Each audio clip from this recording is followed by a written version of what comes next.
Moving on, though, we do want to give a little bit of a growth that we've seen, particularly with the hot and cold teams. We've kind of had this before.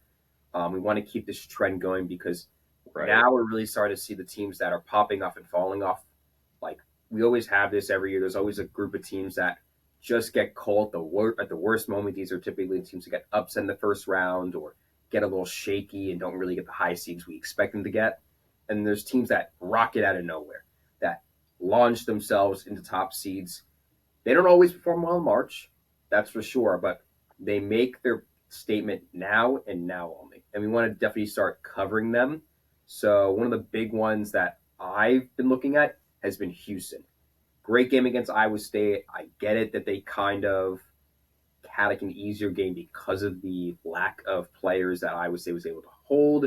There were some illnesses and injuries that were leaving their top players out, unfortunately, and they were playing in Houston as well. So home court advantage plays a big role for that. But I think Houston's been really solid recently since their Texas Tech loss. They've just been insane. They have exactly just that one loss. They've been undefeated on the road, which is wild to even think about. And the team really feels to be firing on all cylinders. They're four in the AP poll right now. They can get a one seed. Crier's playing his best. Uzan is playing his best. Samson's fielding the team that he was expected to field at the start of the year. Everything is coming full circle. And I think it's Houston's time now to claim what they've always done. Yeah, I mean they're at the top of the Big 12.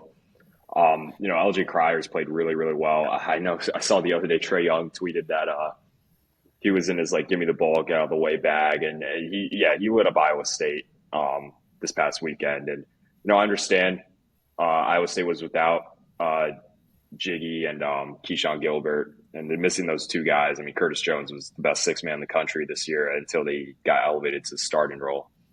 But I mean, still, I think that's not a team that you can just not play up to the level of competition for, and they did it. And again, Houston always has a great defense. They've played really well on the defense side of the ball this year too. Joshua Roberts has been pretty solid this year as well, and I think Kelvin Sampson. I mean, I talked about how I don't necessarily really believe in Houston banking on LJ Cryer to be that dude for them come March. I'm sure it's enough to get them to the Sweet 16, Elite Eight, make it to the Final Four. I don't know, but I mean, yeah, Houston has been really good as of late, and I mean, yeah, they've been rolling. They're one of the hottest teams in the country, and they are checking right now. They're fourth in the AP poll, so back into the top five. Kelvin Sampson, welcome back. Yeah, I mean, I don't think he ever really left. I just think that in layover, just a really bad Yeah, right. schedule, and like it was looking finicky. They weren't starting crazy with crazy strong games, but they've played well. They've had basically every single win you can think of. They've had the win at Kansas. They've had the win with Arizona. They have the wins now with Iowa State. I think it's almost impossible to ignore them any longer.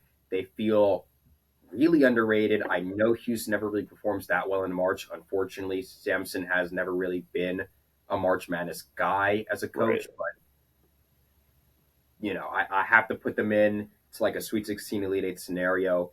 Maybe they're not as good as last year's team, but I still feel like if luck is on their side, which to be real with you, it's not really on their side typically in March. It's a little unfortunate to say, but we've seen how that happens for them. But if things work out, that's another Final Four team. They feel like a team that can be in that scenario. And speaking of teams that's kind of popping into Final Four talks is Michigan State.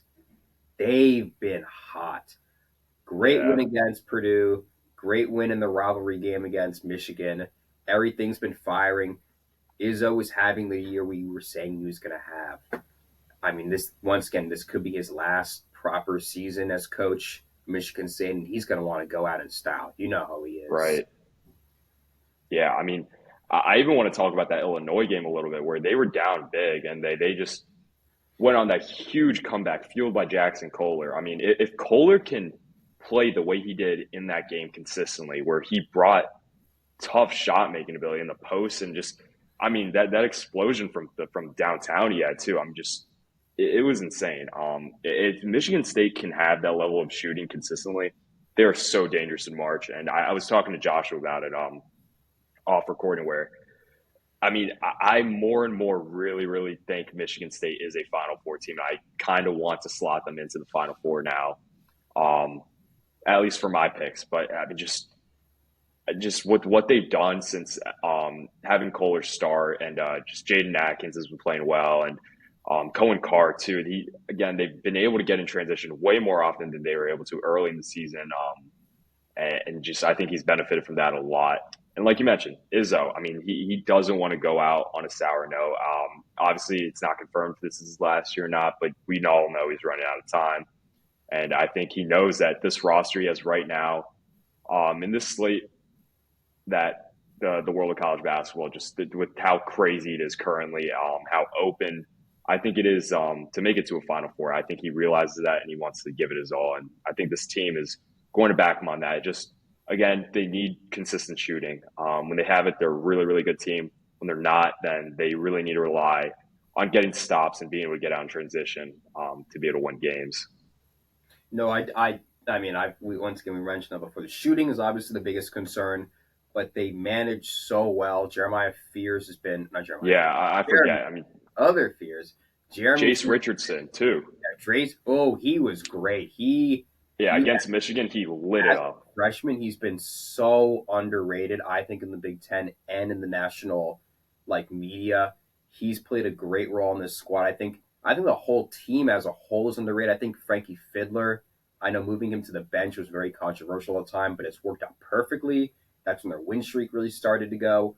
I think Izzo just really manages his team super well, and his rosters are always well stocked when they matter. I get it that once again he's not the best guy when it comes to getting good shooting going, but Izzo always performs in March. And a little tidbit of stat: um, every time that they've won at Michigan, Right, they've right. had a really good shot at making the Final Four. I think of the 12 years that he's had a season where they've won, they've gone to I think 8 or 9 Final Fours. Yeah, And I think it was 8 Final Fours. Izzo leads all of NCAA in Final Four appearances. Who's still a coach right now? Right. Which I think people really forget how often he goes to Final Fours. I get it. There's only been one time he's actually won from that scenario, and that was all the way back in '99. But I still feel like it's very hard to forget that Izzo is that guy.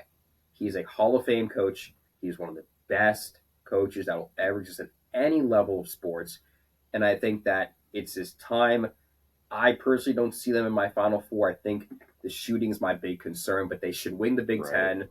They should really pummel through. I mean, they have a hard schedule. They play 2 ranked teams this week at Maryland and then at home against Wisconsin. So things could fall off the track a little bit, but they have 4 straight ranked wins in a row.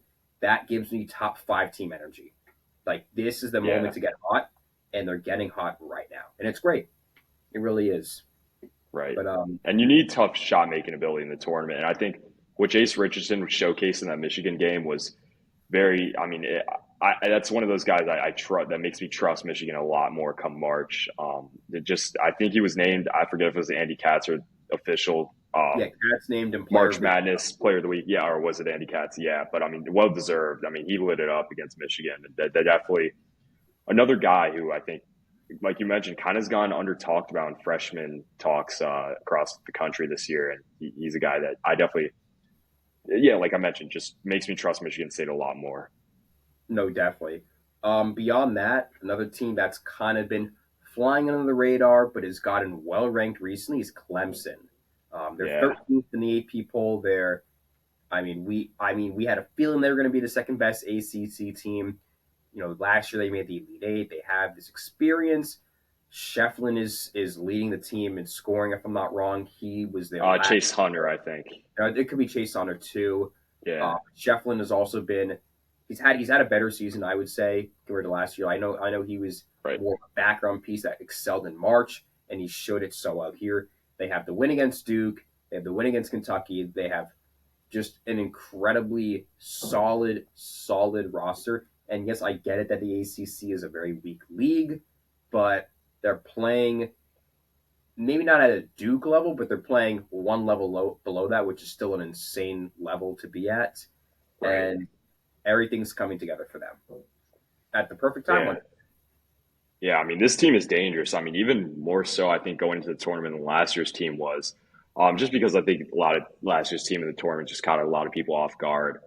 But I mean, yeah, they've dealt with the graduation of PJ Hall really well. They know they lost a lot of their shooters from last year. But like you mentioned, Shefflin's been really, really great. Chase Hunter's lit it up this year, scoring wise. Victor Lack, I forget to say it's like Lackin, I think, something like that. I He's think done well for them. And yeah, like you mentioned, that win at home against Duke saw as a trap game. You called it when you texted me about it, and yeah, that was a huge win for them. And yeah, I mean, playing one level below Duke is by no means anything to be disappointed at. I mean, just with how good Duke has been in the ACC this year. Like you mentioned, AC hasn't been great, but Clemson's definitely a team that could definitely make some noise in March, I think, and definitely a team that I would be very, very scared to play. yeah, they can definitely go on like a Yeah, huge streak if they really they care. by I they, mean, they definitely have second weekend upside. I think they, they do make the second weekend, honestly. I would be a little disappointed if they make the Sweet 16. In my opinion, they could really run it back and even then some when it Right. comes to opportunities.